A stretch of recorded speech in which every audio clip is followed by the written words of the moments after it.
You're watching Silver News Daily. Subscribe for more. But that currency reset is still out there. There's no real way to avoid us having to do something with the global monetary system. But as bold as Trump has been lately, it wouldn't be that big of a surprise for him to just get up one day and say, all right, time for a gold standard or something, some other kind of monetary system that is sustainable.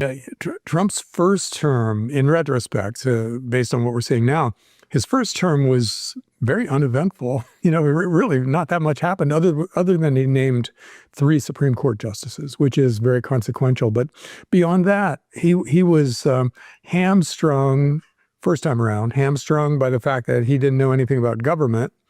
And he basically just named a bunch of swamp creatures to run his departments and advise him. And they basically told him just business as usual. And he was hamstrung also by the Trump-Russia collusion hoax, which tied him up effectively tied him up in court for the first couple of years of his administration. And then the pandemic hit, so he really never had an actual Trump term. And then when he got voted out of office, he had 4 years to think about what he would have done and to talk to people and get advice and everything. And so he has totally hit the ground running this time around. And now, as we're talking, he's over in the Middle East just doing deals with everybody in sight. And they're falling in love with him over there because he just did a speech where he said, listen, you guys are I'll grossly paraphrase here. He says, you guys are doing fine on your own, and the nation builders and the neocons in the West should have never been involved with you. We never should have messed with you the way we did. We should have let you chart your own course, and now you're doing that, and look how great everything is. And so they loved hearing that. So he's doing massive deals, close to $1 trillion deals with Saudi Arabia and UAE, and he's talking about doing deals with Iran, which avoid the whole World War III scenario in the Middle East. So this is all really encouraging stuff, and it's fun to see this guy who just loves doing stuff like this, going around and cutting big deals with people, actually get to do what makes him happy at the same time he's helping the world so far. Anything could happen going forward, but so far so good with Trump. He's accomplishing a lot of stuff in a very short amount of time. And, most of what he's getting done is by and large good. The border is closed, and RFK Jr. is doing a lot of really interesting things with the public health system. Trump's doing a lot of geopolitical things that are, so far very encouraging. So, I give him an A- right now. And the minus is because there's a lot of chaos that's gone along with the things he's done right. But the things that he's done right so far have been very important and very consequential. The financial world is standing on the edge of a blade, and silver is the spark that could ignite it all. Behind the polished speeches and the manipulated statistics, something much more dangerous is brewing. A global monetary reset that could shatter the current financial order. And while most eyes are fixated on stocks, crypto, or even gold, silver is being quietly drained from vaults, bought up in secret, and locked away by those who know what's coming. But here's the shocking part. This isn't just speculation. The numbers, the charts, the insider moves, they all point to one thing. Physical silver is vanishing, and the pressure building beneath the surface is about to blow. Central banks are hoarding gold like it's the end of the world. Nations are ditching the dollar in broad daylight, and trillions in global debt are hanging by a thread. Now imagine what happens when confidence breaks, when paper promises fail, and when real money is the only thing left standing. That's when silver makes its move. Not a small uptick, not a quiet rally, a full-blown eruption. A move so violent, so undeniable, that 1,000 silver won't just be a headline. It's new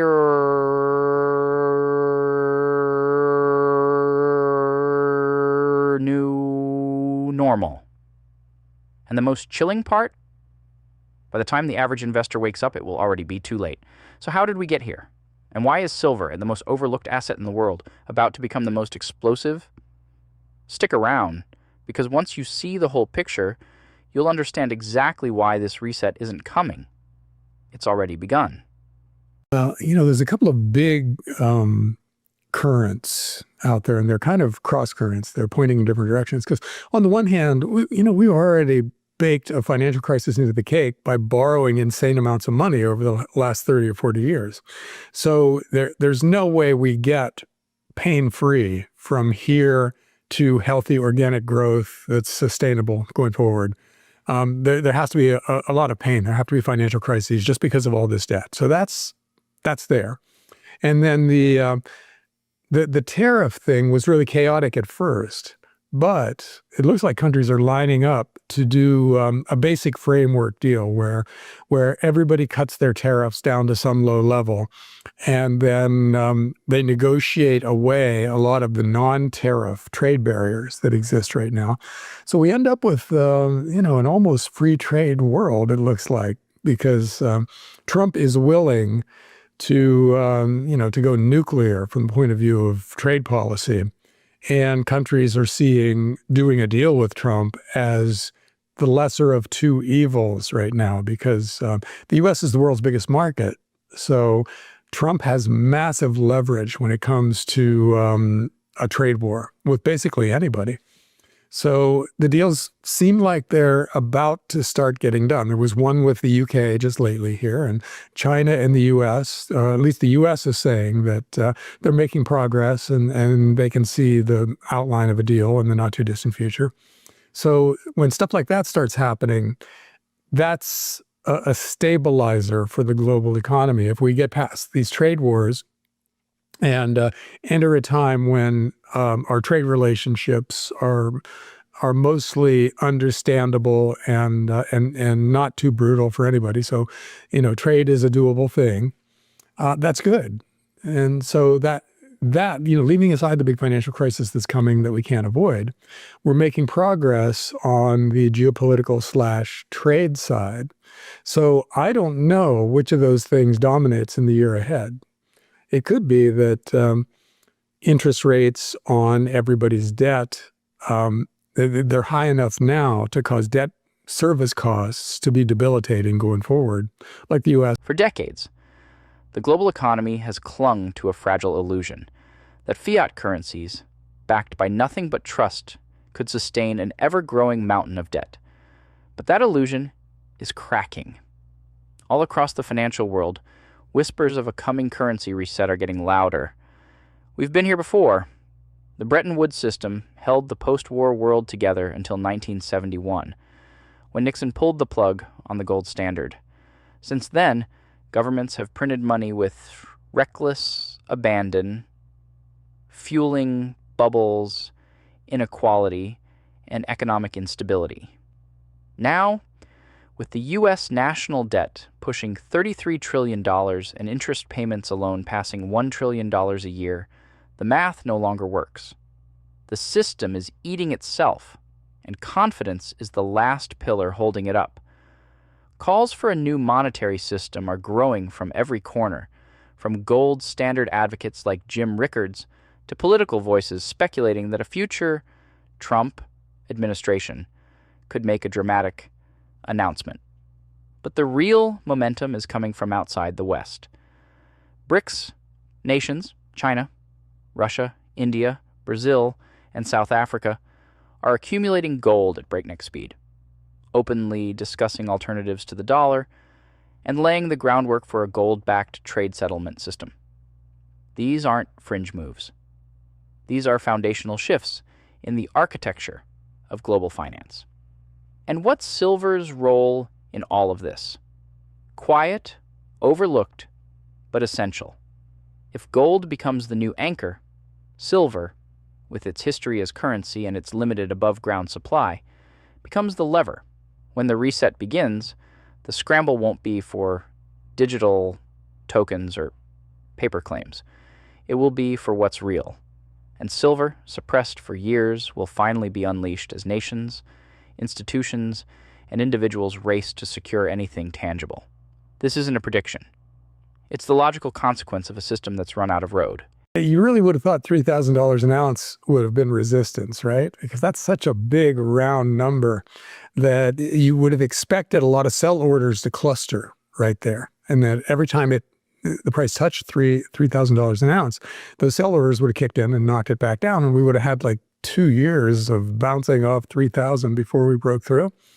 Didn't happen. We blew right through it. And part of that is probably because there's some non-price sensitive buyers out there. The world's central banks, whether it's the BRICS for their future gold-backed currency or banks in general because of the Basel III regulations coming in where gold is now a tier 1 asset. So banks need to own gold. And so I think they were just buying without a lot of price sensitivity. Then we finally got to 3,400 or so. And that turned out to be a place where there was a lot of resistance. A lot of selling came in at that point, and gold fell by a couple of $100 an ounce. It's up again today, but it wouldn't be a surprise at all for consolidation to happen here, just technically, not looking at the rest of the unprecedented things that are going on in the world. When something has a nice run like this, creates a lot of profits that people can take. And so they protect their gains by selling a little bit and everything. And that causes a choppy market for a while. And it wouldn't be a surprise if that was the case for gold, where we go the rest of the year bouncing between 3,000 and 3,400. And you know what? That would be fine for the mining industry because $3,000 an ounce gold is super profitable for the big, well-run miners.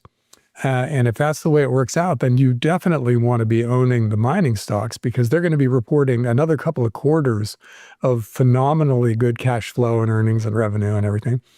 And probably they'll be attracting generalist money because of that. So, a choppy gold market would be just fine for now. The scary part for precious metals investing is that we get a serious correction. The dollar's dominance is eroding, and nowhere is that clearer than in the growing defiance of the BRICS nations. For years, countries like China, Russia, and India have quietly been dumping U.S. treasuries and loading up on gold. In 2024 alone, China's official gold reserves surpassed 2,200 tons, and that's just what they admit. Russia, crippled by sanctions, has shifted almost entirely to gold and commodity-backed trade, abandoning dollar transactions wherever possible. This isn't theory. This is a coordinated de-dollarization campaign playing out in real time. And now, with new BRICS members joining the pact, including key Gulf states, the idea of a gold-backed currency isn't just a fantasy. It's a threat to the entire Western financial order. At recent summits, there's been open talk of using a gold-linked digital settlement system, bypassing SWIFT and choking off the dollar's power to sanction and manipulate global trade. If this gains traction, the implications are seismic. The dollar loses its privilege, central banks lose their grip, and physical assets, and especially precious metals, regain their rightful place at the top of the monetary pyramid. But here's where silver enters the equation. As gold becomes the foundation of these new financial architectures, silver is the wild card, a monetary metal with massive upside and far less available supply. While gold is being hoarded by central banks, silver is being consumed at an industrial level.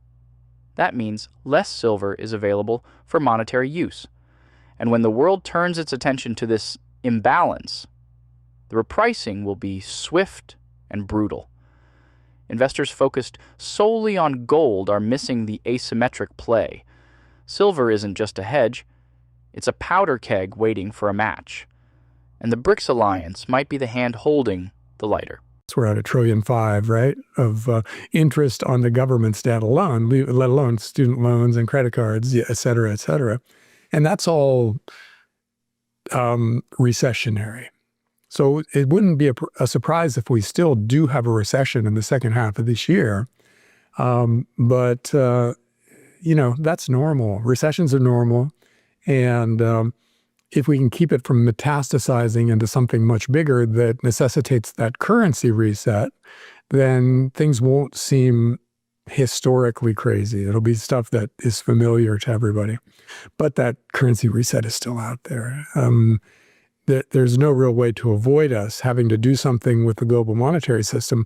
But as bold as Trump has been lately, it wouldn't be that big of a surprise for him to just get up one day and say, all right, time for a gold standard or something, some other kind of monetary system that is sustainable going forward. So it could be that the way all these other things are happening kind of on internet time right now, where we do things that used to take years and weeks, maybe the currency reset happens in the same way. We'll have to see. Anyhow, I'm throwing out a lot of possibilities here. And the reason for that is that there's no way to know how this plays out in the short run, because all of this stuff is, in one sense, historically unprecedented. And in another sense, it's not clear whether it's deflationary or inflationary. Tariffs, they raise the price of things in the short run, but if they slow down economic activity, then, that's deflationary. We can't know how all this stuff plays out. So what I'm doing with my own money is just focusing on the stuff that's baked in the cake. We got to have a financial crisis. The big currencies of the world have to be inflated away in order to prevent something much more serious in the moment from happening. And so that's got to happen. So invest for something like that, which is to say gold and silver and other related equities that tend to do well in an inflationary period. And then just recognize that, the rest of this stuff is just unpredictable. We can't say how it's going to go, certainly not in the short run. And don't place big bets on one side or another of a lot of the non-monetary crisis possibilities out there, because they are inherently unpredictable. Every empire falls when its debts come due. And today, the global economy is staring down a wall of IOUs it can never repay. The U.S. alone is sinking under the weight of $33 trillion in debt, with annual interest payments projected to eclipse $1.7 trillion within just a few years. That's more than the defense budget, more than Social Security. And the terrifying part? The only way to service this debt is to borrow more. This is the classic definition of a debt spiral, a vortex from which there is no escape without either default or devaluation. But America's not alone. The IMF reports that global debt hit $305 trillion in 2023. That's 3 times global GDP. And now, as interest rates remain high to fight inflation, those debts are no longer cheap. Countries, corporations, and consumers are being crushed under their own obligations. Governments can't cut spending without collapsing their economies, and they can't print more money without unleashing inflation. The game is broken, and when the music stops, the flight to hard assets will become a stampede. This is where silver moves from sideshow to centerpiece. Gold may be the traditional safe haven, but silver offers something gold doesn't: scarcity and utility. When panic hits and investors scramble for protection, silver's lower price point and broader accessibility make it the obvious choice for the masses. But the twist? There won't be enough to go around. Years of underinvestment in silver mining, coupled with rising industrial demand, mean the shelves are already bare. And once silver starts running, it won't be a controlled climb. It will be an unrelenting surge, the kind that turns shortfalls into systemic crises. Silver's explosive potential isn't just about value. It's about what happens when the world realizes that paper promises are worthless, and the only thing that matters is what you can hold in your hand. Which, in bull markets, you get those. So in a normal bull market, you can see gold to go down to $2,500 an ounce and still be in a healthy bull market. And if that happens, then that'll be painful for a lot of people and, a lot of investors in mining stocks and a lot of stackers. But, we shall keep in mind that bull markets have corrections that shake out the weak hands.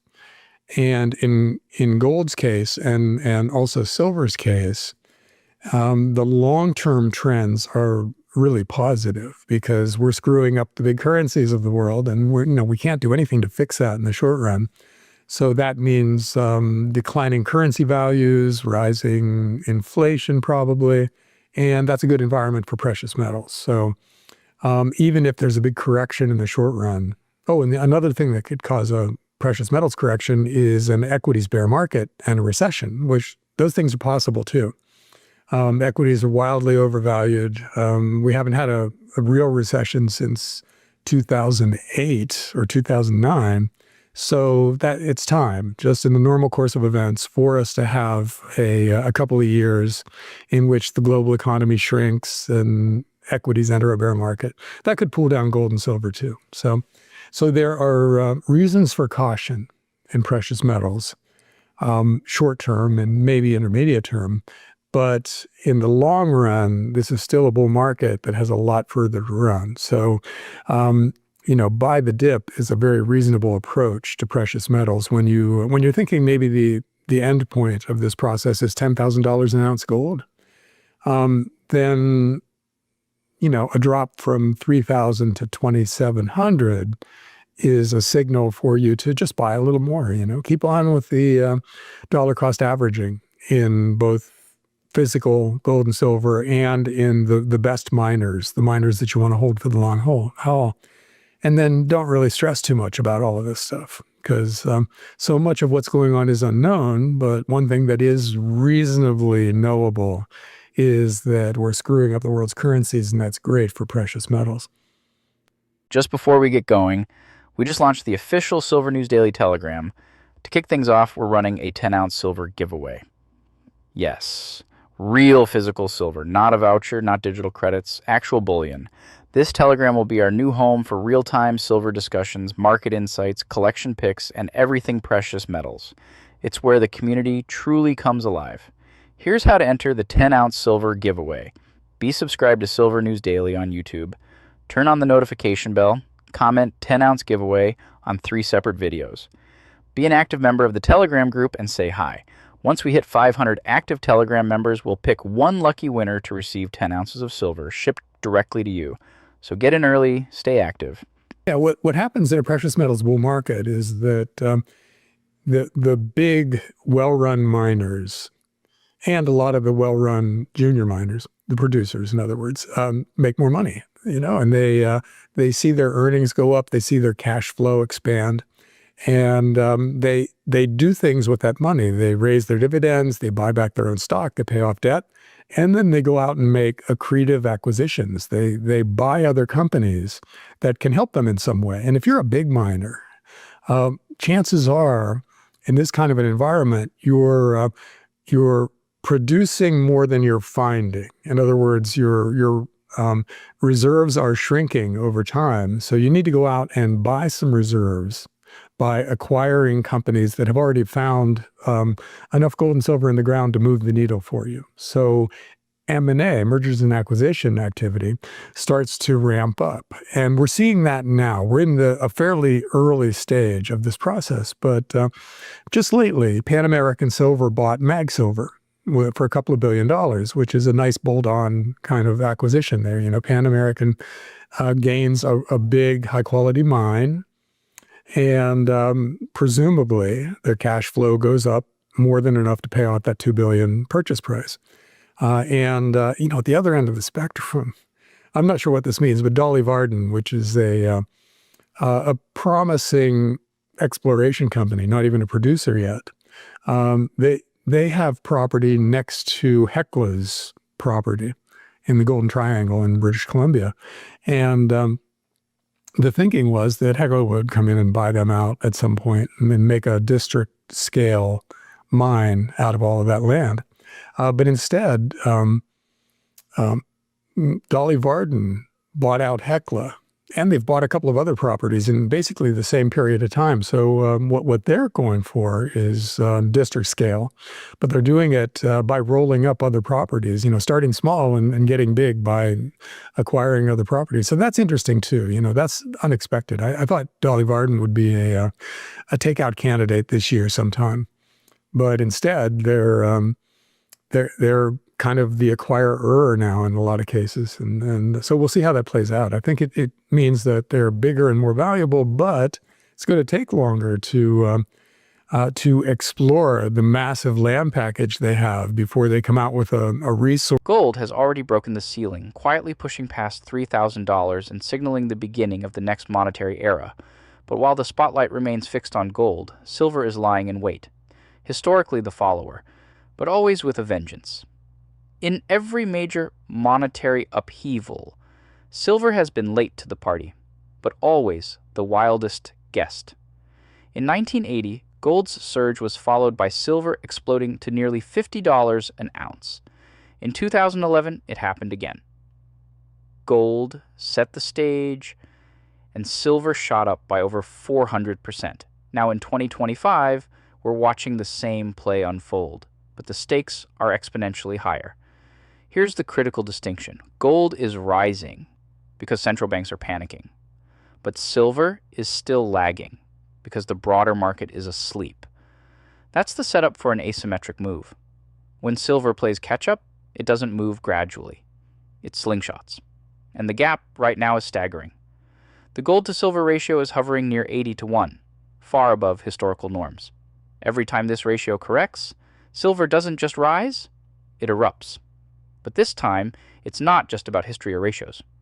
The suppression of silver prices by paper markets, the lack of investment flows, and years of physical neglect have created a spring-loaded scenario. And unlike gold, silver has another explosive catalyst, a physical shortage that's already underway. While gold is being stockpiled, silver is being consumed, depleted, and withdrawn from vaults. It's the perfect storm, a monetary awakening that will send capital rushing towards silver just as the supply vanishes. And when that moment hits, price targets like $50, $100, or even $200 will be obsolete. The only thing that will matter is whether you already hold it or if you're caught on the outside looking in. Force that defines just how big and how valuable they are. So I think the time frame got longer, but the upside got higher with those guys. So anyhow, stuff like that is happening in the mining industry now. And that means that, as an investor, you've got interesting choices because the big guys are reporting really nice quarterly earnings. The fourth quarter and the first quarter so far have been big increases year over year. And there's no reason to think the next couple of quarters won't be the same way. And that's going to attract generalist money. Like if you're not a mining investor, but you hear good things about gold and silver and you go to your financial planner and say, give me some gold stocks or whatever, they'll buy the big names. And so those companies tend to go up first in this kind of a bull market. And the fact that they're reporting really good quarterly comparisons helps a lot because that attracts a lot of generalist money. So you can buy those guys and then do quite well without a lot of risk. Or you can go further down the food chain and look for those acquisition candidates like Mag Silver. Mag was bought out for 20% over the low of 2 weeks prior. So not a massive premium, but still a nice little pop, a nice thing to have happen. And there are a lot of mags out there in the precious metal junior producer space that could be taken out in the same way. So maybe you want to look for them. So there are a lot of interesting possibilities out there in this kind of a market. And I think, the important thing is to be involved with high quality names. And then beyond that, just kind of do what feels comfortable. If you're not risk tolerant, go with the big guys. If you're a speculator at heart, go with the little ones. But always, always look for quality. You want the best of breed or whatever you're buying. And that limits your risk. And because, especially with the smaller precious metals companies, most of them will never amount to anything. They'll just cease to exist at some point. So you want the 10% that are going to not just continue to exist, but grow dramatically, be taken out for massive premiums, whatever. So you got to go for quality, and you got to put the time and effort into being able to separate the wheat from the chaff in this space. Otherwise, just go with big ETFs or big miners, and then let somebody else do the legwork and the analysis. The truth is hiding in plain sight. There isn't enough physical silver to meet the coming demand, and the crunch is already here. COMEX vaults are being drained, LBMA inventories are shrinking, and industrial users are quietly panicking. In 2024 alone, COMEX delivered a record 1,200 tons of gold. But what most aren't seeing is the silver bleed beneath the surface. Physical deliveries are rising while registered silver stockpiles are falling, month after month. The silver that's supposedly backing futures contracts? It's vanishing. Vaults are emptying, and refiners are reporting delays, shortages, and premiums that no longer reflect the official price. And here's where it gets terrifying. Silver isn't just a monetary metal. It's a critical industrial commodity with thousands of commercial applications that can't simply pause because the price spikes. Solar panels, electric vehicles, 5G towers, medical devices. These sectors need silver now. They can't wait for supply to catch up. So when investment demand floods in, triggered by monetary panic or geopolitical shocks, it won't be a case of rising prices attracting more production. The physical metal simply isn't there. Years of underinvestment in silver mining, environmental pushback, and declining ore grades mean the industry can't ramp up output fast enough to meet demand. We're already in a structural deficit, confirmed by mining reports, analysts, and industry insiders. But once the investment world catches on, that deficit becomes a crisis. A rush for silver will force a reckoning. Contracts will default, premiums will spike, and the paper market will fracture. This isn't theoretical. This is already in motion. And when the panic hits, $50 silver won't even be on the radar. This market is heading for a price discovery event, the likes of which we've never seen.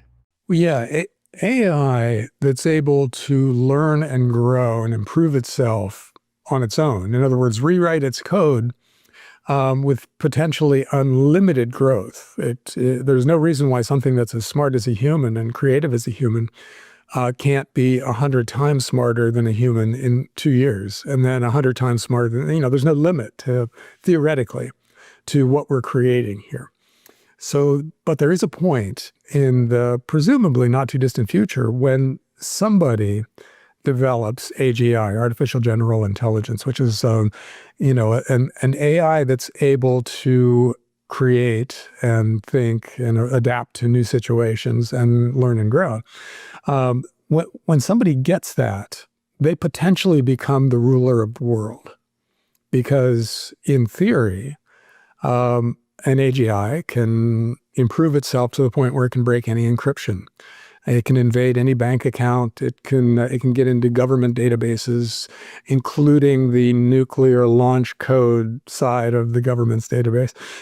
They can do pretty much anything they want, and there's not anything anybody else can do to stop them. So you really want somebody trustworthy to come up with that first. And, there's no way to know who's going to come up with it first. And the idea of, let's say China, for instance, coming up with it before the US does, or somebody else in the West, is very scary from the point of view of the democratic capitalist systems in the US and Europe and Asia. You don't want a potentially dangerous dictatorship to have that kind of power. But then, of course, what would the US become if we had that kind of power? So we might be entering a phase of history where somebody gains game-changing power via AGI and then uses that either for good or for ill. And nobody's in a position to really do much about that because we're in an arms race right now. It's not like we're out there trying to control artificial intelligence. For a little while, there was this idea that we would have restrictions on various aspects of the research and what these things are capable of doing. But then we switch gears to basically an arms race where everybody's trying to be first across that line. And that could make 2028 a very different year. Things could happen that are almost incomprehensible now, and are uncontrollable, where they happen because they're happening, and there's not much we can do about it. So the world could change in a really dramatic way that goes way beyond, what kind of deal we cut with Iran, or whether the stock market goes up or down by 30%, or whether we have the currency reset this year or 5 years from now. Those are all big things. Those are historically important things. But the emergence of sentient artificial intelligence would be orders of magnitude bigger than that. And, I have absolutely no idea how that progresses and when it happens. But if it does happen, it's basically bigger than anything that has ever happened in our lifetimes. For years, a quiet revolution has been building beneath the surface of the financial system. And it all traces back to a single regulatory shift: Basel III. This change, implemented globally over the past few years, reclassified physical gold as a Tier 1 asset, placing it on par with cash and sovereign bonds for banking capital requirements. It may sound like an accounting tweak, but its implications are seismic. Suddenly, central banks and financial institutions had a new incentive to stockpile physical gold. Not paper contracts, not ETFs, but the real thing. And that demand surge is now playing out in full view, with gold prices smashing through resistance and vaults being cleared out at a historic pace. But what does this mean for silver? Everything. While silver wasn't formally included in Basel III's Tier 1 classification, the ripple effect is undeniable. As physical gold becomes harder to obtain, and as the systemic risks of fiat exposure grow, attention inevitably shifts to the next best and far scarcer alternative: silver. Unlike gold, silver isn't locked up in central bank vaults or held by sovereign wealth funds. Most of it is in circulation or consumed by industry. That makes it both more volatile and far more explosive when demand shifts. And here's the twist. The same institutions that are buying gold under Basel III pressures are now quietly exploring silver allocations.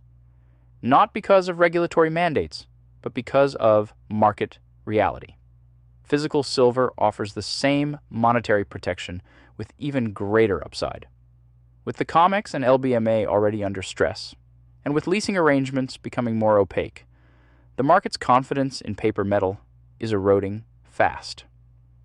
As gold tightens under Basel III, silver becomes the pressure valve, the release point for pent-up capital looking for real, unencumbered assets. When that moment hits, it won't be the gold market that catches fire.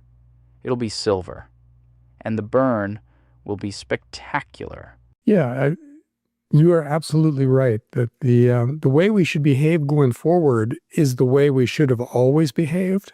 But we didn't have to because life was so cushy and everything. And, we really should be skill stacking. We should be able to manage our lives without having to call in experts all the time. We should be, I have a series in Substack called Health Prepping, based on the premise that, you can have all the gold and silver stacked if you want to, and everything else is taken care of. But if you're not healthy, if you're very sick, then none of those other things will save you and give you a good life. So you've got to be healthy. And there are lots of ways to do that the health establishment doesn't tell us about. Or it's starting to. Kennedy is starting to look into a lot of things that the people in charge for the past 30 or 40 years didn't bother with, because solving those problems would not be profitable for them. And you mentioned seed oils. Yeah, those are a class of really highly processed oils that in the process of being processed become really unhealthy. But it also makes them super cheap so they become components in processed foods which make the processed foods profitable, but make the people who eat those foods unhealthy on a industrial scale. The U.S. is one of the most unhealthy societies that's ever existed. And the reason for that is because we've developed a system where the food companies make us sick by selling us poison. And then the pharmaceutical companies come in with expensive drugs to treat the symptoms of those chronic illnesses. And it just goes round and round until we get cancer towards the end, and they hit us with very expensive cancer treatments that don't fix anything. And then we die, and they rack up hundreds of billions of dollars of profits throughout this process. And, the information is out there. You can read up on seed oils and then just stop eating those things. Don't eat anything that has, sunflower oil in it, because it's probably been processed to the point where it's dangerous. And there's so many other things like that. Silver's industrial side is the Trojan horse of this entire story. Quietly essential, structurally underappreciated, and now reaching a tipping point that the market is wildly unprepared for. While the financial world debates central banks and interest rates, silver is being consumed in record volumes by industries that can't function without it. And unlike other commodities, silver is irreplaceable in its most critical applications. In solar panels, it's the most conductive metal on Earth. In the electric vehicles, it's embedded in every circuit. In 5G infrastructure, in medical tech, in AI hardware. Silver is everywhere, and none of these industries can slow down. If anything, their demand is accelerating. Solar industry alone now eats up nearly 20% of global silver supply, and that number is expected to rise dramatically as governments double down on green energy mandates. Massive infrastructure bills in the US, Europe, and China are throwing billions into renewable energy. And behind every solar panel, a few grams of silver that can't be swapped out. Multiply that across millions of installations, and you start to see the problem. The silver isn't optional. It's vital. And the same story plays out across electric vehicles, where silver demand is projected to grow by over 50% by the end of the decade. This isn't speculative hype. These are locked-in, multi-year trends with government backing, regulatory teeth, and global urgency. But here's the danger. The investment world still treats silver like a sleepy monetary relic, ignoring the fact that its industrial demand is now competing directly with investors for the same dwindling supply. When the crowd finally wakes up and sees silver not just as a hedge, but as a vital commodity with explosive fundamentals, the scramble will be on. Industrial users won't back down. They'll outbid, outpay, and outlast, because they have no choice. And that's when the market breaks. That's when the price goes vertical. And that's when silver stops being just a precious metal and becomes a global necessity priced accordingly. Well, a good AI, a super powerful AI, could solve a lot of problems. And that would be what we would have to hope for. Elon Musk talks about this a lot, but you need to design an AI with its own, instead of just letting it develop its own volition, figure out what's good for it and then go from there. You build that into it, that human flourishing is the ultimate good. And if it's possible for that to be done, and then, a sentient AI emerges, but because of the way it was created, it wants to help us instead of just wipe us out because we're consuming too many resources, then all of a sudden you'd have, kind of a benevolent God, which might be a really good thing. I don't know. We're into the singularity part of the process now, where it's really impossible to predict the future based on anything we've ever learned in our lifetimes. But yeah, it's possible that AI is a positive force in the world and solves a lot of our problems. And the solving the financial problem because we've borrowed too much money, I'm not sure how you use artificial intelligence to make the math work, because being very smart doesn't invalidate the laws of mathematics. So we would still have to have some kind of a currency reset, but it could cushion the blow by creating enough new wealth that, devaluing the dollar by 70%, to go back on the gold standard, doesn't impoverish 50% of the population. If we could figure out a way to increase the amount of wealth in the world at the same time we're doing a currency reset, then it would be a non-event. So yes, it's conceivable, but it's one of those things that we can talk about it in general terms, but almost nobody has any kind of a technical sense of how it would happen. So it's almost in the realm of magical thinking right now, that wouldn't it be great if, but there's no way to know how it would happen. So yeah, there's a lot of stuff going on out there that is unique in human history. And because of that, it's hard to focus on the unique stuff and easy to focus on the stuff we understand. And that's kind of how I approach things. The next couple of years will be like human history, and therefore the past is prologue in some way, and we can derive predictions from it. But I think you get further out than that, and things start changing in ways that are inherently unpredictable. The deeper you dig into the silver market, the clearer it becomes. Something isn't right. Beneath the surface of COMEX and LBMA, a game is being played. A game where billions of dollars in paper contracts control the price of a metal that is physically vanishing.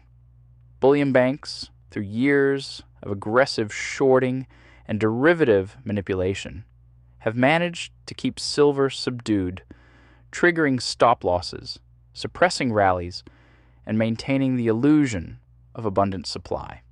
But that illusion is starting to crack. Open interest on COMEX is falling, speculative volume is drying up, and delivery requests are spiking. Quietly, vaults are being drained, and metal is moving east, into the hands of buyers who don't care about price. They want the metal, not the promise. And now we're seeing the inevitable result.